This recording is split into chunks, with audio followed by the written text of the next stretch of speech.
buri ibintu byose iyo utangiye gukorana n'umwuka ukabwira umwuka wera ngo umwuka wera ndabyutse ngiye mu kazi, umpe gukunda ibyo nkora, umpe gukunda abo dukorana, umpe gukunda aho mba, umpe gukunda aho nyura, ubuzima buratangira ukumva buri enjoyable kuko urakunda gusa ukumva ugakunda aho uri, ugakunda abo muri kumwe, ugakunda byose, kandi nurangiza umpa amahoro, umpe n'umunezero mu mibanire yanjye n'abandi, kuko imbuto z'umwuka zirakomeza. Umpe kwihangana, umpe kugira neza, umpe kugwa neza mu mikorere y'ibyo nkora byose, umpe gukiranuka, sibyo? Kwizo n'imbuto z'umwuka, umpe guca bugufi, kandi umpe no kwirinda, self control, mu bihindura umuco. Umunsi imbaraga z'umwuka zizakorera mu bwenge bwacu, zigakorera mu mibiri yacu, noneho imbuto z'umwuka zigahinduka kamere yacu, tuzaba abantu basanzwe ariko bagenda mu buryo budasanzwe. Nibyo Samweli yabwiye Sawuli, aramubwira ngo Sawuli, umwuka wera nakuzaho uraba undi muntu, uri umuntu usanzwe ariko uraza kuba umuntu udasanzwe, uri umusore usanzwe uragira indogobe ariko urahinduka umwami wa Isirayeli, uri umusore usanzwe w'umutimide ugira ubwoba. Muri mu munsi waje kumwimika yagiye kwihisha muri bagaje, Imana iravuga ati mumupfununture, dore aho yihishe mu bintu hariya muri bagaje niho ari. Baramuzana bamugira umwami. Yari akeneye umwuka kugira ngo ave muri ubwo bwoba. None reka nkubwire uyu munsi, hari ibyo ufite byakunaniye, tangira wige kugendana n'umwuka nk'umuntu usanzwe ushaka ko Imana iguhindura umuntu mushya udasanzwe mu mbaraga z'umwuka. Ufite ibyaha byakunaniye, Yesu ubwo yabwiraga abigishwa yaravuga ati umwuka wera naza niwe uzameza iby'ibyaha n'iby'urubanza n'ibyo gukiranuka. Ufite ibyo ushaka gukora wumva udashobora, vugana n'umwuka umubwire tumva umwuka wera, genda umuntu usanzwe ibi bintu ngomba kubikora kandi simbyumva neza, ubimfashemo. Njya mbwira abaganga bavura, iriya mibiri y'abantu muvura umwuka wera yizi kukurusha, kuko iremwa we yari ahari, kandi Imana iramukunda uwo muntu. Umwarimu wigisha, Imana yifuza yuko abanyeshuri bavamo abanyeshuri bitangaza. Baza umwuka uko bikora, natangira kukuyobora mu kazi ukora uzakora ibihambaye kandi uri umuntu usanzwe. Amen. Imana ibahe umugisha. Buriya ngira ngo n'abagabo, kambigarura ahantu nkunda cyane, n'abagabo umunsi twatangiye kubwira umwuka tuzavamo abagabo basanzwe bafite ingo zidasanzwe. N'abagore kandi nimubikora muzavamo abagore basanzwe ariko bakora ibintu bidasanzwe, kuko ni mwera imbuto z'umwuka. Ninde muntu utakwishimira kubana n'umugore wuzuye urukundo, wuzuye amahoro, wuzuye ibyishimo, ufite kwihangana, ufite kugwa neza, ufite ingeso nziza? Hari utamwishimira? None utekereze n'umugabo wawe ameze gutyo, utekereze umugabo wuzuye umwuka ubana n'umugore wuzuye umwuka, nta mukozi utakwifuza gukora mu rugo rwabo. Batumva uwakora yakora kwa kana gato, umugore wawe agwa neza, arakunda, wamena n'isahani ntakwishyuza, wakwangiza n'ibiryo ntarakare. Buriya hari ibintu mujya mukora bikansetsa. Umukozi niba yangije ibiryo ubundi urarakare ngo bizuke. Jya wuzura umwuka, uba umuntu udasanzwe. Niyo uri imbere y'ibigukora mu bwonko, abantu bavuga ngo wayankoze mu bwonko, ubundi umuntu yagukora mu bwonko acishije hagati y'urutoki rwe n'ubwonko bwawe harimo igufwa. Nta muntu wagukora mu bwonko iyo wuzuye umwuka, ntawe ugukora mu bwonko. Umuntu arakwanga ukamusabira umugisha, kuko nizo mbuto twera. Umuntu akuvuga nawe ukavuga ati nimureke yivugire, buriya aba yabuze ikindi avuga, kuko iyo wuzuye umwuka umuntu udasanzwe no mu bintu bisanzwe. Haleluya. Imana iramubwira ati dore wa undi nakubwiraga n'uyu muhungu. Noneho Samweli yankuru aho yatangiriye amubwiye ngo nuko Samweli yenda imperezo y'amavuta ayamusuka ku mutwe. Aramubwira ati ubu ngubu Imana niyo yakuzanye hano ngo nkusukeho amavuta kugira ngo ube umwami wa Isirayeli. Haleluya. Ariko arangije amusobanurira ikigomba kubaho kugira ngo abe umwami wa Isirayeli. Reba ku murongo wa 6 aramubwira ngo umwuka w'Uwiteka ari bukuzeho cyane, uhanurane nabo, uhere ko uhinduke ubu umuntu mushya. You are going to be a different person. Umwuka wera araza kukuzaho, uhanure nawe, nurangiza uhinduke umuntu mushya. Haleluya. Kandi muzitegereze muri Bibiliya, iteka ryose Imana igiye gukoresha umuntu irabanza igakora iki ngiki yakoreye Sawuli. Imana itangira kurema isi, umwuka wera niwe wabundikiye isi. Imana ivuze, ubuzima butangira kuzamo. Njya mbona abantu bashushanya Samusoni agiye gukubita Abafilisitiya 1000, bakamushushanya afite ibimiskure binini, amaboko manini nk'ayabatera amakofi. Ndenda kubabwira Samusoni ashobora kuba yarakagabo gatoya nkanjye, uretse ko ubu narabyibushye, ariko ntabwo nyirakagabo gatoya. Sigaye ndi inzovu y'imirindi, narabyibushye. Utabyemera aze kunyegera arebere hafi. Ariko icyatumaga Samusoni akubita Abafilisitiya 1000 si ubunini bw'amaboko ye, imbaraga z'umwuka wera zamuzagaho, umuntu usanzwe agakora ibidasanzwe. Haleluya. Abayoboye mu isezerano rya kera bose Imana yabashyiragaho umwuka kugira ngo abantu basanzwe bakore ibintu bidasanzwe.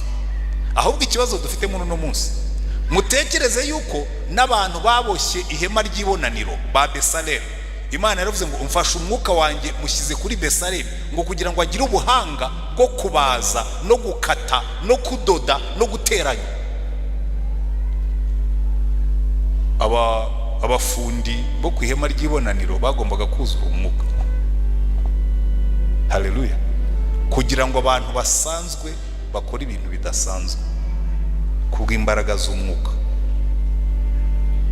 Uyu Sawuli izi mbaraga yaranazikeneye cyane, kubundi Sawuli yari umuntu ugira ubwoba.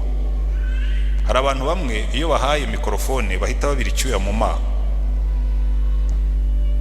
abandi iyo batakibize mu maso bakibira mu maso, niyo batabize cyinshi babira icyo kuzuru. Rya nubona umuntu arimo kubira icyuya kuzuru, ujye umenya ko afite ubwoba mu nda.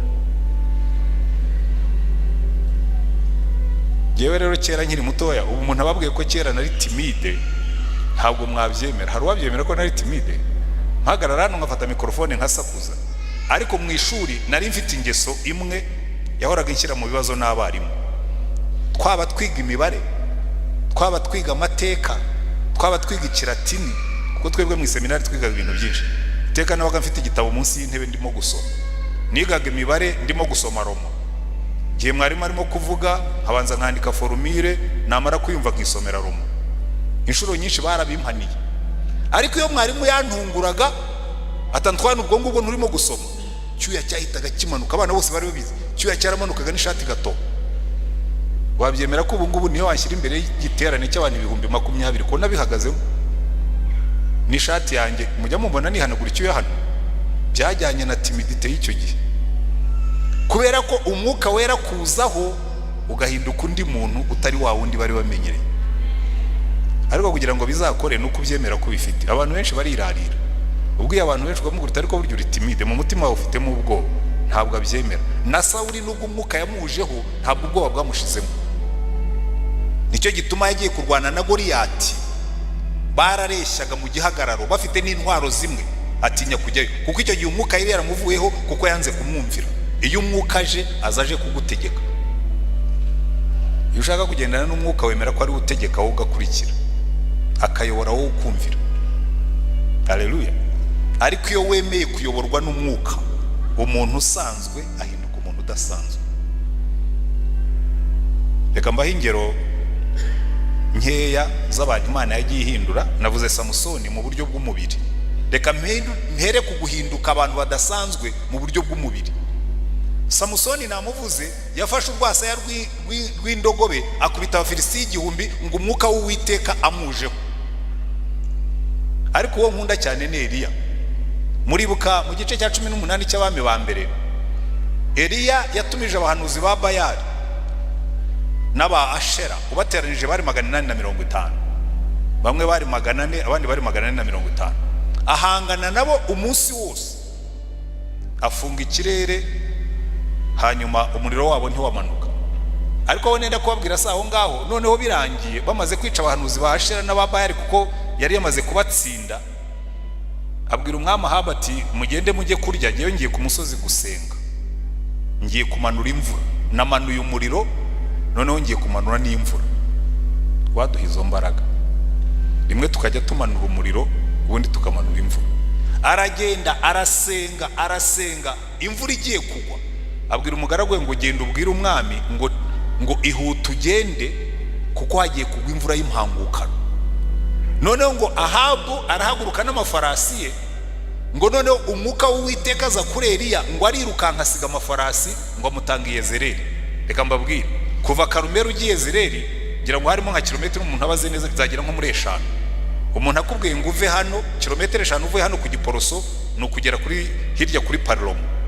Umuntu akubwiye ngo moto igiye guhaguruka hano, wowe uyigenda imbere uyisige uyitange kuri Parlomo, wawe ufite izindi mbaraga zitari zo dusangaho. Ariko ngo yarirutse asiga amafarasi abatanga i Yezereli kuko yari umuntu usanzwe, Imana imukoresha ibidasanzwe mu buryo bw'imbaraga kubera umwuka w'Imana. Haleluya. Ariko iyo nkunda cyane si iyo ngiyo. Paulo yandikira Abefeso yarababwiye ngo ndasenga Imana ngo musobanukirwe ubwinshi bw'imbaraga zidukoreramo, ngo za zindi zazuye Kristo mu bapfuye. Haleluya. Imbaraga zazuye Kristo mu bapfuye, bamuhambye ari intumbi, bayikubise uruhu rwayishizeho, imbaraga z'umwuka ziramanuka zimusanga kuzimu, zimuzamurayo ari muzima. Haleluya. Izo rero nizo zijya zikorera mu mubiri w'umuntu akaguha imbaraga ubundi utashoboraga kubona. Abaze mbibwiraho mu Cyongereza mu gitondo, kubera ko bari abanyamasengesho babivuze, kuwa gatanu twariyirije turara ijoro, jye naryamye saa 10, ariko nabwo ntabwo kwari kuryama kuko twari ku misambi. Hari abantu bewe ngo se nacidiko najya ku musambi, bakaryama ku musambi utariho matora. Iyo uyoboye abantu urarana nabo. Niba wabwiye abanyamasengesho ngo murarara ku gasambi karareho, bamenye ko nacidiko ni nawe ajya ku musamba agasenga Imana. Hari igihe twebwe twumva twarabaye exonere mu bintu byo gusenga, ukumva ariko se nacidiko ni yaza Pastor Antoine acidiko nawe akajya ku musamba kararana n'abantu bavuye za Nyarurenzi n'abandi, ukajyaho ukaryama hasi nta matora iriho, ukaba maso ugasenga. Urumva kuwa gatanu nigishije ijoro ryose ndaye ntasinziriye, kuwa gatandatu nigishije igitondo cyose, nyuma ya saa 6 nsezeranije ubukwe, na nimugoroba ndigishije, turangije amasengesho saa 6, ndyamye saa 7. Mu gitondo nkumva kabisa ntagiye, ndambwira umwuka wera namubwira kora bya bindi umwami yavuze, suka imbaraga ku buryo ntaza kugenda ndimo gukurura amaguru, ubundi muri yari nshobora kwiterera hejuru nkabye. Haleluya. Ko hari imbaraga zituzaho kuko zirakora. Imbaraga z'umwuka ziracyakora, iyo uzisabye ubyemera ziraza. Haleluya. Ibintu bidasanzwe mu bantu basanzwe. Paulo yaranditse aravuga ngo twebwe ntabwo umwuka wera aduha imbaraga mu buryo bw'umubiri gusa, aduha n'imbaraga mu buryo bw'ibitekerezo n'ubwenge. Hari ahantu yandikiye Abakorinto mu rwandiko rwe rwa mbere igice cya 2, aravuga ngo ninde ushobora kumenya ibyo umuntu atekereza ngo kereka afite umutima cyangwa umwuka w'uwo muntu, ngo ariko twebwe dufite gutekereza kwa Kristo kubw'umwuka we uba muri twebwe. Haleluya. Umwuka w'Imana araza akajya mu bwenge bwawe. Buri igituma tudakora ibintu bihambaye, igituma tudakora ibintu bihambaye nuko tudakorana n'umwuka. Kera nigeze kuganira n'umusenyeri umwe wa Gatolika, yari mwarimu wanjye mu seminari, arambwira atari ko je ati buriya nangaga agasaku k'abaporoso. Yavuga abaporoso nabo bose batari abagatolika, buriya twese turi abaporoso. Hari abajya bibwira ko abaporoso ari abanglikani. No, umuntu wese utari umukatolika ni umuporoso, yaba ari umudive bari muri branche protestante. Arambwira ati buriya nangaga agasaku k'abaporoso. Ni kubera iki?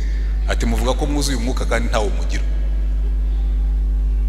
Nawe se bishop rwose monseigneur, ko bitwa monseigneur nimukadusuzugura. Ati reka nkubwire impamvu. Ati ba Petero babarobyi buzuye umwuka, abanyabwenge bo mu gihe cyabo b'abatambyi n'abanditsi barabatangarira. Baravuga ngo aba bantu baratangaje, bahagurukije umuntu umugaye Yerusalemu, bayujujemo ibyo bigisha. Ati ngaho mbwira mwebwe icyo mwakoze ngo tubatangarire ni iki ko mva mwuzuye umwuka? Ntabwo narakuze ko nsinze, turasakuza gusa, kuko iyo wuzuye umwuka ukora ibidasanzwe. iyo uyoborwa n'umwuka ukareka umwuka akaba ari uyobora ibyo uyobora, ukora ibidasanzwe. Jewe ndi umugabo wo kubihamya. Umugisha nagize jewe nkimara gukizwa muri 83, nasomye igitabo cy'umugabo witwa Tore kivuga ngo comment monereza amakristo, kuko jewe numvaga nshaka kubwiriza ubutumwa, ngo wabwiriza ubutumwa ukazana abantu kuri Yesu. Arandika aravuga ngo niba ushaka kubwiriza ubutumwa ukazana abantu kuri Yesu, hari ibintu bitanu ugomba kuzuza. Ngo icyambere ugomba kuba waramenye Yesu, kuko ni we uzabubwira abantu. Shyiraho tike, nicyo cyo rwose ndavivura. Icya kabiri ugomba kuba umuntu ukunda gusenga, kuko niwo murongo uvuganiramo n'Imana. Shyiraho tike, ko ibyo nabyo ndabikunda, no kumusamba indaraho ku myaka yanjye 64 kandi singira icyombo. Ugomba kuba ukunda gusoma Bibiliya, kuko niyo uzakoresha ubwiriza abantu. Shyiraho tike, kuko nakijwe maze kuyisoma 3. Ugomba kuba ukunda abanyabyaha, kuko niba ugiye kubwiriza. Shyiraho tike, n'ubundi cyane impamvu mbishaka nuko ushaka kubwiriza buri muntu wese duhuye akamenya Yesu. Icya gatanu ugomba kuzura umwuka. Aho nshyiraho ikibazo, narakomejwe hasi buriya nuzuye umwuka, ariko arangira aravuga ngo muri ibi ngibi byose icyoroshye ni iki cyanyuma, kuko byo nta kindi bisaba kubwira Yesu ngo nyuzuza umwuka nindangiza nkukorere. Nicaye munsi y'igiti ndasenga, mbwira Yesu, ntumva rero Yesu, ndashaka kabisa kumanura umwuka, aho nyuze hose Satani akabimenya ko naje. Agahuru ka Satani kagashya, niko twajyaga tuvuga kera ngo bagahuru ka Satani kahiye. Ngiye kumva numva ntangiye kuvuga ibintu bidasobanutse, nawe ariko uzi ko ari gutya barokore basara, nshobora kuba ngiye gusana. Ururimi ndimo kuvuga sinduzi, jewe nzi Kilatini, mpaye dictionnaire rwose nagitraduiza, nzi Icyongereza, nzi Igifaransa, nzi Ikinyarwanda, agaswahili ka dogodogo. Ururimi ntabwo ari rumwe muri izo ngizo, agomba kuba ari debi y'ibisazi. Ariko nkumva mu mutwe ndi fresh kabisa, meze neza. Ndataha gusora amakopi y'abanyeshuri nari mfite, hanyuma kuwa gatatu w'icyo cyumweru cyakurikiyeho nza hano i Kigali, hari ahantu najyaga nyura nsanga barimo barasenga. Ndagenda nigirayo, haza umuntu wari wavuye hirya muri za Kongo aho bita Kabera, aravuga ati uyu munsi ndigisha kukuzura umwuka wera. Ati abantu benshi iyo batangiye kuzura umwuka wera bagira ngo basaze nikagira inkuru. Ibyo ni bya bindi rero, bivuge neza. Arigisha arangira ati rero mubumbura akanwa musenge, niwumva uvuga ibintu utumva umenye ko kabaye. Naraduduye kabisa, ndasenga ndangire navuga ngo rero agahuru ka Satani karahiye, kandi kuva uwo munsi sindasubira inyuma. Oya, rero nshaka kugenda mu mwuka, nkazazamukira mu mwuka nka Eliya. Nimwumva napfuye ntimuzagire ngo nzaba napfuye, nzaba nazamutse ngiye iwacu mu mwuka. Haleluya. Ariko natangiye ku experiment ibintu by'umwuka muri domaine zose z'ubuzima. Uziko buri umwuka akora mu bintu byose. Nari umwarimu icyo gihe, ariko umwuka wera buriya mu bwarimu ho ntiwakora. Umuntu akora ate ngo abe umwarimu uhesha Imana icyubahiro? Imyaka 8 namaze nigisha Rulindo, usubiyeyo ukareba kote zanjye zose za elite, abana nigishije bose aho duhuriye n'uno munsi baracyabyibuka. Kubera iki? Umwuka yarambwiye ngo niba ushaka kuba umwarimu mwiza, namba wantu ujye ukunda abanyeshuri, ntuzabigishe kubera ko ari akazi, ujye ubigisha kuko bakunda.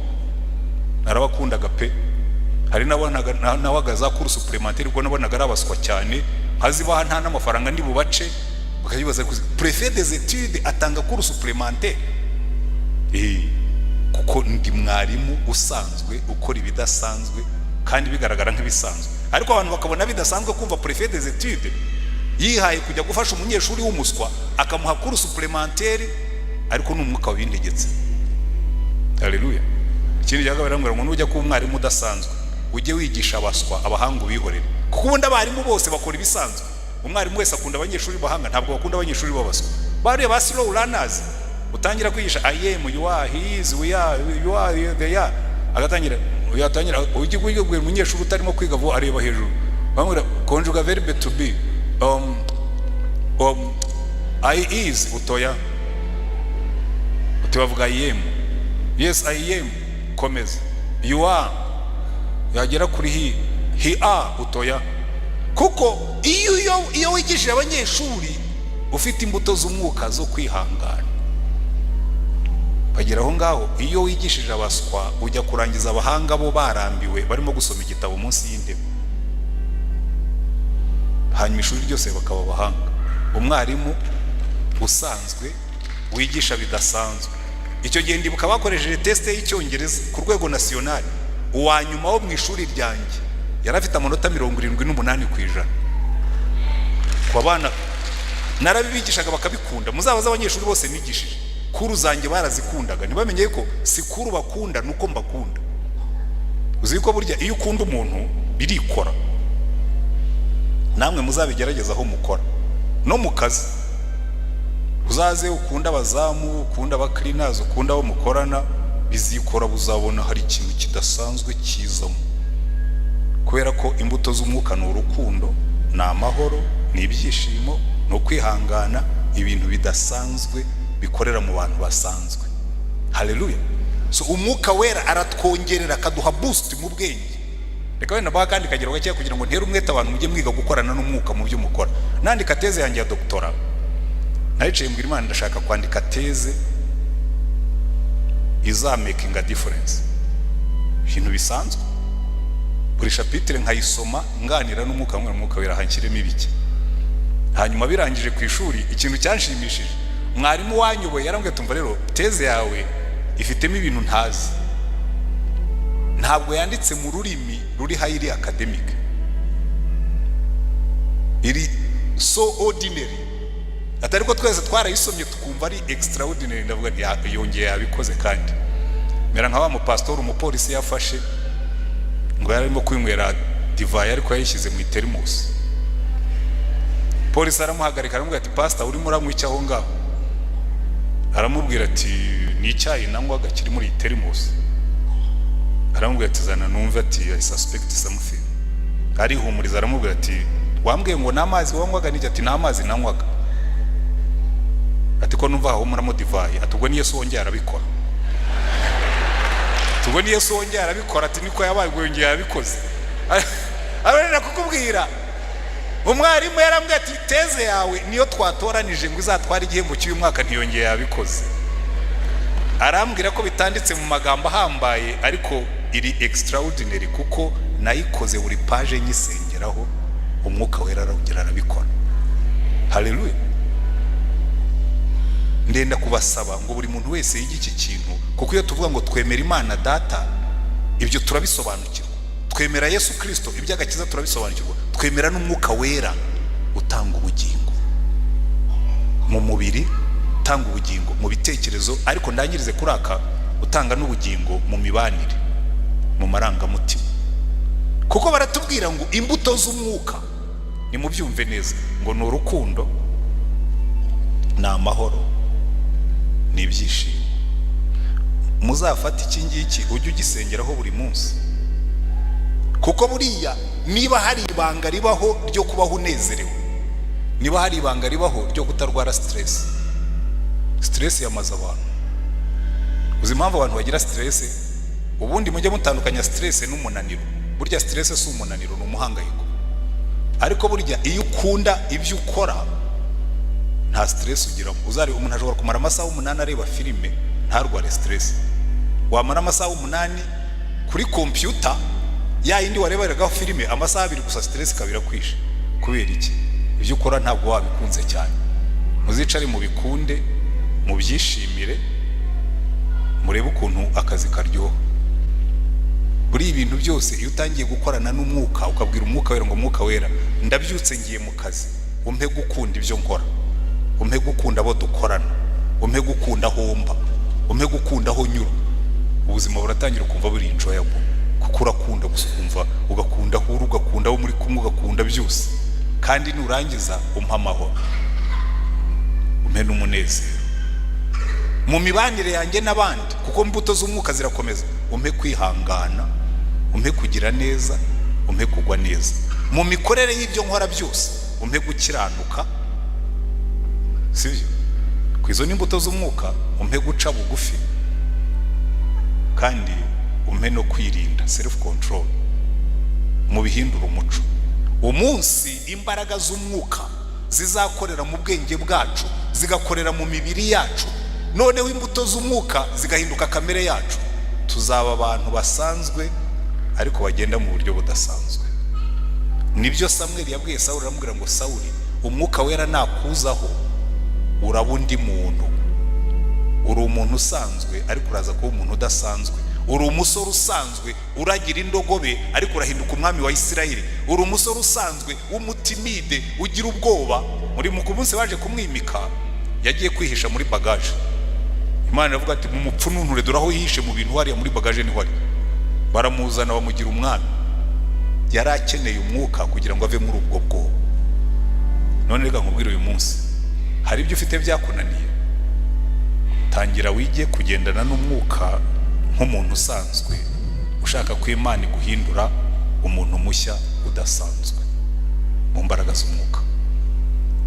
ufite ibyaha byakunaniye, Yesu ubwo yabwiraga abigishwa yaravuga ati umwuka wera naza niwe uzameza iby'ibyaha n'iby'urubanza n'ibyo gukiranuka. ufite ibyo ushaka gukora wumva udashobora, vugana n'umwuka umubwire tumva umwuka wera, genda umuntu usanzwe ibi bintu ngomba kubikora kandi simbyumva neza, ubimfashemo. njya mbwira abaganga bavura, iriya mibiri y'abantu muvura umwuka wera yizi kukurusha, kuko iremwa we yari ahari kandi Imana iramukunda uwo muntu. umwarimu wigisha, Imana yifuza yuko abanyeshuri bavamo abanyeshuri bitangaza. baza umwuka uko bikora, natangira kukuyobora mu kazi ukora uzakora ibihambaye kandi uri umuntu usanzwe. amen. Imana ibahe umugisha. buriya ngira ngo n'abagabo, kambigarura ahantu nkunda cyane, n'abagabo umunsi twatangiye kubwira umwuka tuzavamo abagabo basanzwe bafite ingo zidasanzwe. n'abagore kandi nimubikora muzavamo abagore basanzwe ariko bakora ibintu bidasanzwe, kuko ni mwera imbuto z'umwuka. ninde muntu utakwishimira kubana n'umugore wuzuye urukundo, wuzuye amahoro, wuzuye ibyishimo, ufite kwihangana, ufite kugwa neza, ufite ingeso nziza? hari utamwishimira? noneho utekereze n'umugabo wawe ameze gutyo. utekereze umugabo wuzuye umwuka ubana n'umugore wuzuye umwuka, nta mukozi utakwifuza gukora mu rugo rwabo.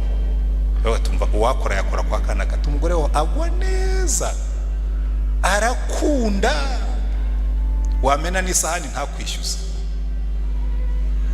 wakwangiza n'ibiryo ntarakare. buriya hari ibintu mujya mukora bikansetsa. umukozi niba yangije ibiryo ubundi urarakare ngo bizuke. jya wuzura umwuka, uba umuntu udasanzwe. niyo uri imbere y'ibigukora mu bwonko, hari abantu bavuga ngo wayankoze mu bwonko, ubundi umuntu yagukora mu bwonko acishije hagati y'urutoki rwe n'ubwonko bwawe harimo igufwa. nta muntu wagukora mu bwonko iyo wuzuye umwuka, ntawe ugukora mu bwonko. umuntu arakwanga ukamusabira umugisha, kuko nizo mbuto twera. umuntu akuvuga nawe ukavuga ati nimureke yivugire, buriya aba yabuze ikindi avuga, kuko iyo wuzuye umwuka uba umuntu udasanzwe no mu bintu bisanzwe. haleluya. reka ngira ngo uri gushyiraho message hariya kuri kuyakura zishyireho ngo abantu basanzwe bakora ibidasanzwe kubw'umwuka. amen. mureke tubigire intego y'ubuzima bwacu. dusenge Imana reka ne gutinda, nongereho uburondobozi bw'abasaza kuko inyigisho yo yarangiye. ariko ndagira ngo buri muntu wese wicaye hano abitekerezeho, yibaze iki kibazo ngo ariko ko tuvuga ngo twemera Imana Data, ngo twemera Yesu Kristo, twemera umwuka wera, uzi kugendana nawe? uyu munsi ubifateho intego, utangire kubyiga kubera ziriya mpamvu zose maze kubabwira. hanyuma dutegereze kuzabona umusaruro, kuko umwuka wera naza tuzahinduka abantu basanzwe ariko bakora ibintu bidasanzwe. turagushimye Mwami Mana yacu, reka iyi nyigisho tumaze kwiga uyidusobanure ku buryo tuyumva neza, kuko kimwe mu bintu itorero rititayeho cyane ni inyigisho y'umwuka wera, ni no kuyishyira mu magambo yumvikana ngo abantu bumve n'umumaro wabyo. mfashiriza aba bantu bose babyumve neza, bumve icyo umwuka yabamarira baramutse bamugize inshuti yabo, bumve icyo umwuka yabamarira baramutse bagendana nawe, bumve icyo umwuka yabamarira baramutse bamwizeye, kuko washatse ko tuzaba abantu badasanzwe, abana b'Imana bagenda mu isi y'abantu. udufashe kugira ngo tubyumve, ariko kurutaho utwigishe kugira ngo tubyumvire. uhabwe icyubahiro, komeza uduhe umugisha mu izina rya Mwami wacu Yesu Kristo. amen.